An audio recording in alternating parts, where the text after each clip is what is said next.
with the, and this is, I'm just sort of reading some of these questions that you guys posed.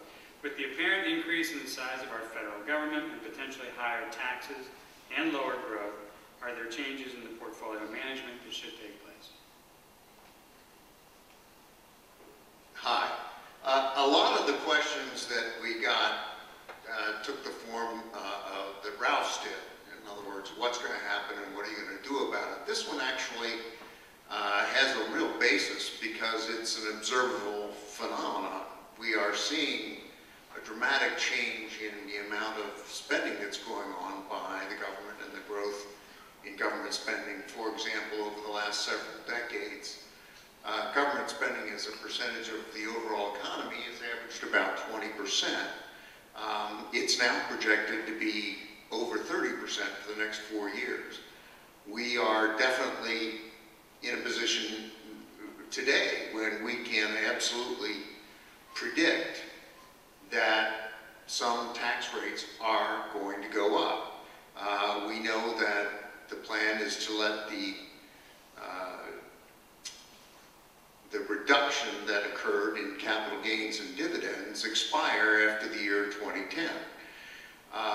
We know that most of the programs that are currently being debated by Congress have an element of raising taxes. And as was pointed out with a lot of Brad's slides, clearly we've got a lot of debt to finance. So what are the implications of this? In other words, this isn't an uncertainty. We know what's going on.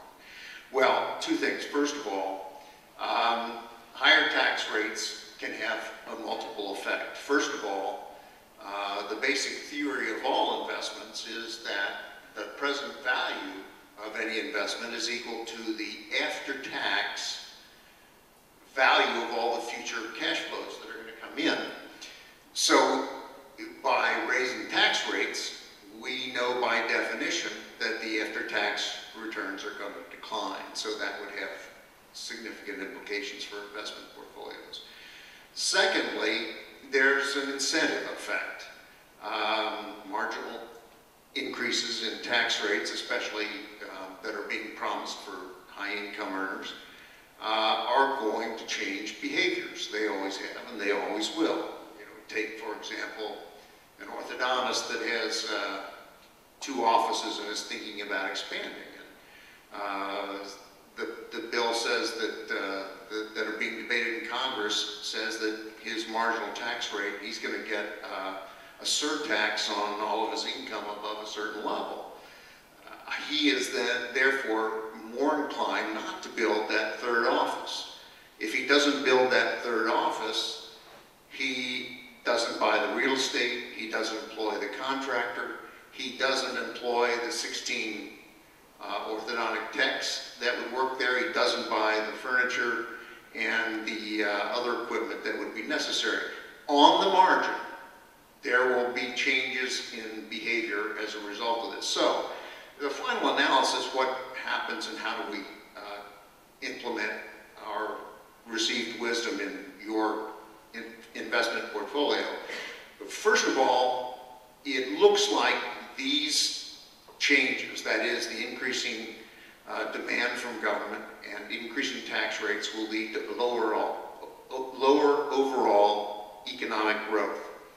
Obviously that has an impact on stocks. As we said, the capital gain situation will have an impact, but so will lower long-term growth rates. That, in effect, is what makes the stock market go up.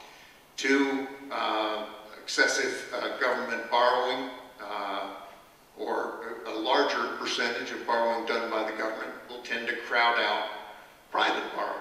There's only so much investment capital available, and to the extent it's used to pay off budget deficits, it's not available for that entrepreneur that wants to build the new orthodontia office.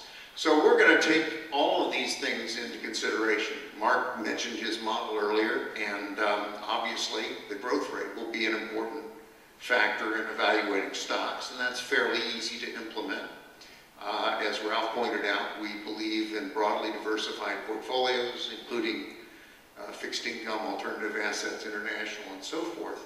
That'll allow it to weather these kinds of things. And we are constantly evaluating. When another thing that Brad talked about several times was an investment policy statement and strategic asset allocation. We're in the position where we're going to take that into consideration, that for client X, their overall asset allocation simplified would be 60-40. But we may change our approach within that 60 or within that 40 to increase our exposure to international.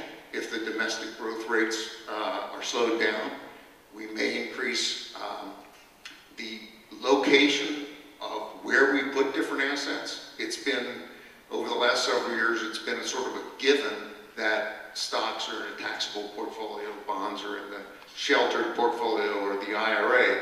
Well, if the capital gains rate goes up and the stock's dividends are now taxable, it may be that we shift location. So that's the one thing, as Ralph said, we don't do a lot of economic forecasting, we don't do a lot of interest rate or stock market prognostication, but we do spend a very great deal of time analyzing what makes the best combination of assets for client portfolios, and we'll continue to make those changes over time.